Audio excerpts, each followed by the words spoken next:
Здравствуйте всем! Добро пожаловать на канал Магия Песка. Старинные турецкие гаремные гадания на песке.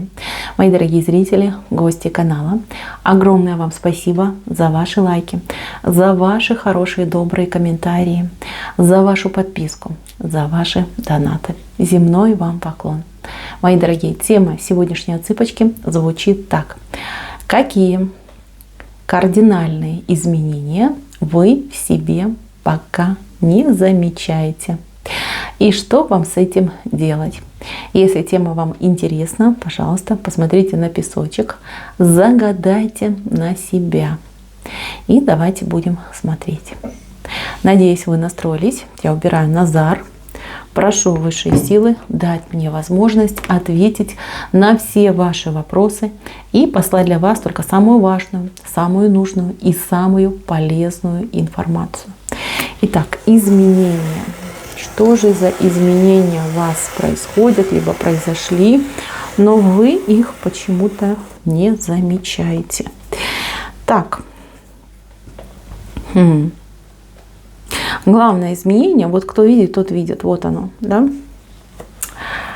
Тут перемена в жизни идет. Перемена не только вот в формате, либо в дороге жизни, но и в качестве вашей жизни и вашего будущего. Здесь у меня человек из такого вот хлипкого, худенького, да, создания, дрожащего, переживающего, переходит в новую фазу. Фазу роста, развития, становления, обретения себя, своих способностей, своих талантов, раскрытия себя. Да? Вот прям хочется сказать, что из гадкого утенка в прекрасного лебедя переходите. Но вот вы прям видите, как держитесь, да, вот этот вот хлипкое создание, да, держится за дорогу жизни. Вот прям жалко вам чем-то прощаться, жалко вам себя, может быть, страшно, может быть, за себя, за свое будущее. И вы вот прям держитесь за это свое прошлое. Может быть, вам как-то удобненько было, либо это какая-то ваша условная зона комфорта. Да? Она как бы и некомфортная, но вы привыкли. И вам страшно делать этот переход. В любом случае, вот прекрасный лебедь. Прекрасный лебедь уже явился миру, но он еще не видел себя в зеркале, да? Он еще не увидел физически сам, что преобразился. Вот как-то так идет, мои милые. Плюс, вот посмотрите, очень четко видно, вот там, где вы слабенький человек, да, слабенький, вот держите эту дорогу, над вами стоит какая-то личность, какой-то человек, человек, который на вас очень сильно влияет. И влияет, знаете, как-то негативно влияет, ограничивает, как-то вот вас блочит, какие-то, может быть, стереотипы, какие-то догмы вам навязывают. И вы под влиянием находитесь. Вы, в принципе, знаете, как вы в мир пришли уже прекрасным лебедем, да? Но этот человек вам все время говорил: да нет, ну ты кто? Ну ты вообще там никто, и звать себя никак. Без меня пропадешь, слушай меня. Ничего не знаешь, ничего не умеешь. Все у тебя там неправильно, там невезучий. Еще, знаете, вот как-то вот прям топит вас, топит. Человек-то знает, кто вы на самом деле, видит вас, видит ваш потенциал, чувствует вашу силу. Но вот это желание, да, вас под себя, чтобы вот, не поверили вы в себя, не поняли, кто вы есть, чтобы не вышли из-под его, да, вот этих цепких рук. Вот этот момент я вижу. У кого-то отыграется, как будто будут сложные отношения с родителями, например, там может быть мама такая строго деспотичная, а у кого-то отыграется как свекровь, например, а у других как супруг, да, либо парень, с кем вы живете в отношениях, встречаетесь, общаетесь. Здесь явно идет доминирование, подавление вашей воли, вашей силы и ваших способностей. То есть вас специально вгоняют в костюмчик жертвы и говорят: ну, это твоя роль. Это ты такой есть, ты жертва, ты ничего не можешь сам по себе, да, один там пропадешь. Все это чушь собачья. Вы простите меня, но я ведь вижу, что вы на самом деле человек, который не только может сам за себя постоять, так еще другим вы можете помогать. Вот в прямом смысле слова. Так. С этим человеком вы разберетесь сами. Он у вас с левой стороны, он от вас уйдет. Мало того, тут кроме этого человека еще вот какие-то два субъекта присутствуют с такими же намерениями. Возможно, вы работаете, да, вы выполняете какой-то нереальный объем работы, вы очень ценный специалист, но которого не ценят, не доплачивают. Там люди могут быть в коллективе такие, которые вас, ну, извините, используют, да. Могут, кстати, еще быть моменты конкуренции, когда вас выживают, да, боясь, что там, начальник увидит, либо там клиенты скажут, что вот я хуже, чем, например, она. Какие-то вот такие моменты у вас есть. Плюс у вас тут еще крест идет. Этот крест говорит о том, что вы вот почему-то под каким-то вот мнением, что на вас какой-то крест стоит, да, либо ваша судьба тяжелая, либо карма какая-то вот прям невыносимая. Вы сами себя заклеймили этим крестом, мои дорогие. Вот это нельзя, вот это ни в коем случае нельзя, и это не нужно, и это категорически вам запрещено вот себя клеймить. Вы никому ничего не должны, ни перед кем ни в чем не виноваты. Вы виноваты только лишь перед собой, что себя загнали в какую-то, вот знаете, как ловушку, в угол какой-то себя загнали.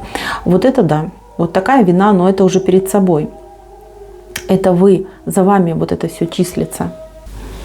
Еще вы стали сейчас уже в себе замечать, что вы видите намного больше, намного яснее, чем другие. То есть у кого-то в прямом смысле поперла интуиция, ясновидение, яснознание. Понимаете, людей стали чувствовать, насквозь их видеть. Но все равно отказываетесь от своих способностей. Вы знаете, были времена такие на Земле, когда практически все люди обладали экстрасенсорными способностями. Экстрасенс, да, вот если с английского перевести, то это как дополнительное экстра, да, сверхчувство. Вот люди выживали за счет этого.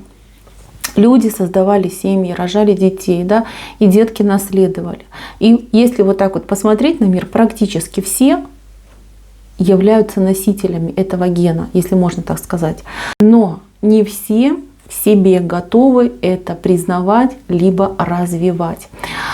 Разные есть причины, и религиозные, и политические, и в принципе там можно, если там покопаться, найти, да, очень много субъективных причин. Но тем не менее, вы в себе это уже начали ощущать. Кто-то действительно вот прям почувствовал, думает, оп, буду пользоваться, буду развивать себе во благо и другим на пользу. А кто-то вот прям до конца борется и сопротивляется. Говорит, да нет. Я вам про себя вот скажу мою историю. Вот мне было, сейчас скажу сколько, 17 лет. Я познакомилась с очень необычной женщиной. Она меня взяла в ученицы. Она была ясновидящая, очень известная женщина. Взяла меня, еще одну девочку. И вот обучала нас. Да? Мне в том возрасте это все казалось похожим на, извините, шизофрению. Меня это пугало. И я благополучно от всего этого в один момент, ну, скажем так, отказалась. Да? Понятно, там учеба, работа, друзья, хочется и погулять. И в то же время не хочется загоняться, потому что, ну, страшно, понимаете, страшно. Вопрос всегда, что это, кто дает тебе эту информацию, насколько эта информация точная и не выдумка и прочее. То есть я, в свое время, да, вот поступила именно так. И я понимаю людей, которые не желают себе этого признавать, потому что страхи могут быть разные переживания. Есть люди вообще такие, вот знаете, вот реалисты, да, себя называют так. Но это существует, это есть. И это заложено практически в каждом. В ком-то сильнее, в ком-то послабее, да, еще и от энергетики человека очень сильно зависит. Но вы в себе уже это ощущаете. И я вас умоляю, не будьте такими, как я в свои молодые годы, да. Относитесь к этому как к дару, к возможности. Проверяйте себя, тренируйте себя. Вы знаете, это очень-очень хороший дар, хорошая способность. И если вы в себе это действительно разовьете, ничего дурного с вами не случится. Вы будете помогать как и себе, так и другим. Это очень хорошо. Плюс еще, чего вы в себе не замечаете? Того, что вы стали гораздо сильнее, чем были ранее. Сила ваша, ваш стержень, он, знаете, как будто бы окреп. Если раньше это была какая-то вот, ну, тоненькая там линия, полосочка, то сейчас вы уже просто переходите в какой-то такой мощный столб. Выносливость ваша повысилась. Повысилась ваша, скажем так, непробиваемость. Да? То есть вы стали более спокойным человеком. Более спокойнее относитесь к миру, к людям и к себе. У кого-то вот в семейных отношениях, да, либо здесь как-то вы подуспокоились в плане того, что там не строилось, не получалось, проблемки, ссорки, да, что вот у вас было в отношениях с любимым человеком.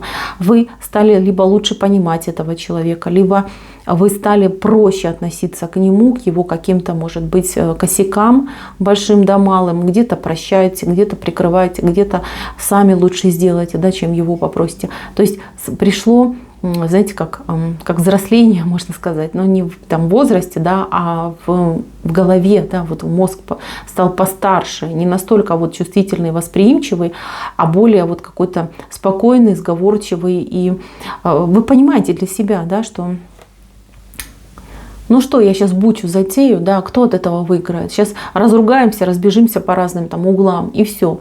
И там, вечер пропал, да, у кого-то, может, там неделя, месяц из жизни пропал. И еще момент. Кто-то вот из девочек, мальчиков, да, кто смотрит, очень скептически относился к любви в целом, да, к отношениям, к любви, к тому, что я могу встретить достойного человека, достойную пару, какие-то, может быть, вы отказывались, да, от каких-то встреч, знакомств. Вот какое-то было такое ощущение, что лучше буду там один-одна, лишь бы там с кем. Боязнь, может быть, измен, предательства, алчности, да, со стороны противоположного пола. То есть какие-то моменты были. Может быть, они были не надуманные, пережиты были, да, вами. Но вы как будто бы на всех крест поставили и сказали, что нет. Женщин больше не хочу, да, все они там одним миром масаны. Либо женщина сказала, все мужчины одинаковые, им только одно надо, мне не подходит, лучше уж одна.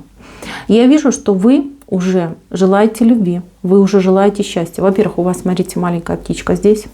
Во-вторых, вы тянете руку к, скажем так, партнеру, да, и между вами вот чаша любви. Но она еще как немножечко закрыта идет. У вас уже эти перемены просыпаются. У вас уже просыпается желание любить и быть любимым человеком, заботиться о ком-то, ощущать кого-то рядом, да, разделить не только свои, там, например, какие-то неприятности, но и хорошие моменты. Желание и запрос на семью. Вот что у вас пробуждается. Вы, может быть, еще этого не осознали до конца, еще находитесь в таком, знаете, состоянии ежика. Но, тем не менее, по вот этой птичке, по вот этому желанию, я вижу, что перемена это уже в вас произошла. Она сейчас прорастает, как из маленького зернышка прорастает росток и превратится в прекрасную семью, в брак, в отношения, любящие отношения. Все будет замечательно. Мои дорогие, на этом все. Спасибо всем за внимание. Всем пока-пока.